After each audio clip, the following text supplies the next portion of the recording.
While I was interrogating Gerard Schaefer, he was pretending to be innocent. So I decided to adopt a new strategy. Since he was on Florida death row, he was meeting other serial killers like Ted Bundy, the most famous American serial killer. I was selecting specific crimes of Ted Bundy, which were exactly similar to those of Gerard Schaefer. And you can see now how he's, in a kind of way, admitting his crimes. Was he reliving all the time his murders? Well, I wouldn't say all the time, but I took the... he told me that he had followed my case in the detective magazines, and that he had killed 2 girls in Washington as a copycat crime, so to speak, on the place in Jessup. And I think those were Ott and Naisland. And he would tell me that he took them up on the logging road and strangled them and had sex with their corpses, and went back and had sex with their corpses and cut off their heads. Like, it's a tribute. And I'm thinking, you motherfuckers that wrote that. I said, here's the guy who read it, believed your bullshit, and went out and did something like this. And now, he's like bragging to me. It wasn't exactly a brag, it was like a tribute. How many did you get, really, Jerry? They said 34. Did they get all of them? Or did you have private graveyards? I said, Dad, I'm the best. What can I say to somebody like that, right? What can you say? You're left without any kind of rational response, because if you say, Ted, it's all bullshit, he's going to say, no, it's not. I know. And he knew, see, because he had lived it. And I hadn't lived it, except through what was written about me.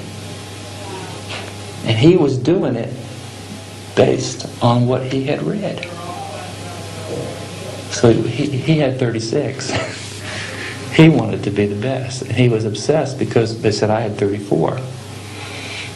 And he was afraid that I had ones that he didn't know about. See? And he was always trying to get me to say, no, that's all I got, 34, you know. But I never would say that. I discerned that he was concerned about the number. And it was my own way of needling him back by saying, I'm the best, Ted. You're going to fry, and I'm going to be here. And I'll be the best, just like they said. The number 1. Mr. Stone had it all right. The best there ever was. And you're nothing. And he'd just go crazy. Can't be. And I'd take out my little thing from the Palm Beach Post. I said, read that, man. Cult. First page. Palm Beach Post. Cult. I'm the leader of the cult. There you go. Can't be. He was a sickie.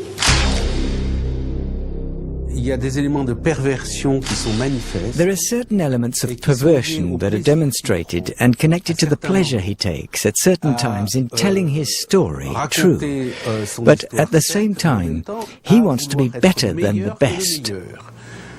The perversion resides in the fact that on the one hand he won't confess to his crimes, and at the same time he lets you know that others aren't as good as he is, that he's better than others. And if you look closely, you can't think that at the point where he licks his lips, when he runs his tongue on his lips, he doesn't extract great pleasure from it, since at the same time there's a particular intensity in his eyes and in the lowering of his voice, which shows the pleasure he still takes in a certain way in reliving these experiences. As with all serial killers, Gerard Schaefer set his heart on prey that was systematically weaker than him. Young women who are easier to catch. According to the studies that have been done on serial killers, they're not courageous, contrary to what literature or movies would like us to believe, where they're either shown as courageous or extremely intelligent. Neither one is true. Serial killers are people who attack victims that are weaker than themselves. Generally, they attack women or young men. They're armed, and the victim is going to have a lot of trouble defending themselves. They don't attack someone who is stronger than they are. I'd like to point out that they aren't warriors. They're people who are often afraid of others and are actually considered to be nice people in their everyday life, probably because conflict is not necessarily something they find easy. They're people who are going to avoid conflicts with people who have a certain power. On December 3rd, 1995, Schaefer is killed by another inmate who stabs him 40 times. A fantasy, an imagined event fulfilling a profound desire.